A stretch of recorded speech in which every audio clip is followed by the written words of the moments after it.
BookTube, it's Janet, and today I've got my Contemporaryathon Wrap Up.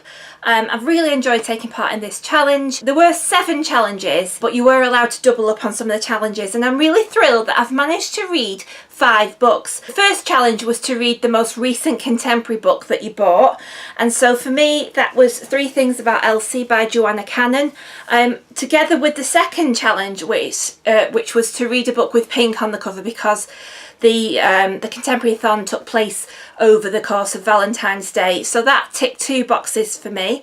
I read The Trouble with Goats and Sheep by Joanna Cannon when it came out, and it was a 5-star read for me. I loved it, so I had really high hopes for this one, and I was so disappointed. I know a lot of people love it. I found it quite a hard going read. It took me ages to keep going with it. There were times I just didn't feel like I wanted to pick up with it. It's very slow paced.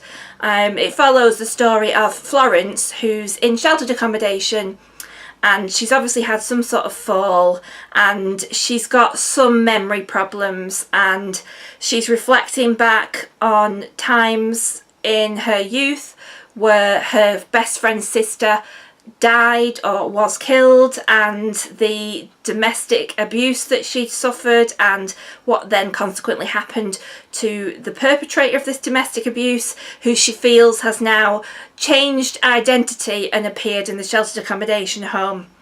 You're never quite sure. Florence is a very unreliable narrator, and I have to say that I did sort of spot the plot twists quite early on in the book. I kind of figured it out.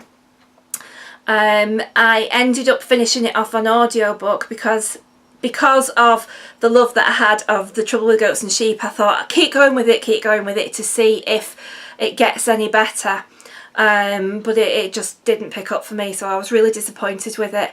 I wanted to love it, but I didn't. The next challenge is to read a hyped contemporary book, and so I read The Hate You Give by Angie Thomas, which also has pink on the book, so that again ticks a few boxes for this challenge. And this book also fit in with the next challenge, which was to read a diverse contemporary book. So obviously it follows a black community in America. There's a lot of gang culture in that community. It completely engaged me. I felt for the characters. It's an important subject matter. It's incredibly well written.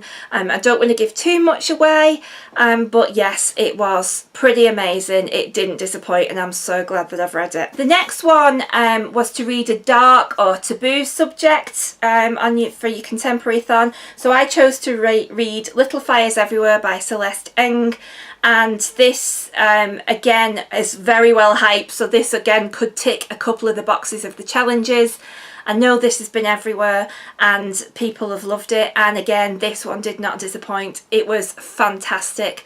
It's quite a literary read, but there's so much going on between the pages of this book. It's set in Shaker Heights, a very affluent neighbourhood that was specifically designed, and it follows one family whose parents are obviously high flyers. The kids are high flyers, but there's one child. I think they've got about 5 kids. There's one child in the family, Isabel, who is a little bit left of field and seems to feel that she's a disappointment to her parents. And it sort of starts off with the beginning where Izzy has apparently gone mad and burned the family home down, and it then takes you back to how that happened to be. The whole family starts to become involved with a mum and daughter who are tenants in a house a couple of blocks away from the family own, the wealthy family own, and it just goes from there. And it's multi-layered. There's so much going on. It is a definite dark taboo subject in there, which I won't give away, but if you've not read it, read it, it's great. Challenge number 6 is to read a contemporary-ish graphic novel, and I've read Giant Days Volume 2, and it follows a group of girls at a British university, and it's just a lovely read. I think there's about 6 volumes of this out now. It's just about being away from home for the first time and finding your place in life and learning to be an adult on your own for the first time. So I read Giant Days and I just love this series. The final challenge is to read a contemporary book that was recommended to you. So I picked up Attachments by Rainbow Rowell, and this was recommended by Chelsea from Chelsea Darling Reads, she's one of the hosts for this readathon, and it also meets the target of being pink.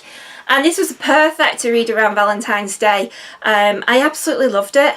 It was just the right book at the right time for me as well. It follows 3 characters. There are 2 female characters who work in the offices of a newspaper, and they communicate with each other via email, and then you've got the male character in it who is called Lincoln, and his job, it's sort of set in 1999 so that everybody's a little bit anxious about the millennium and what's going to happen to all the computing and the software.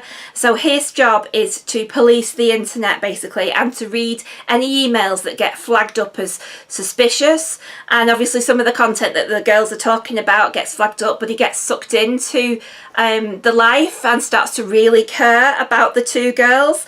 And some people might find that a little bit questionable, but I just loved all the characters. I found it really endearing. I really enjoyed it. I flew through it.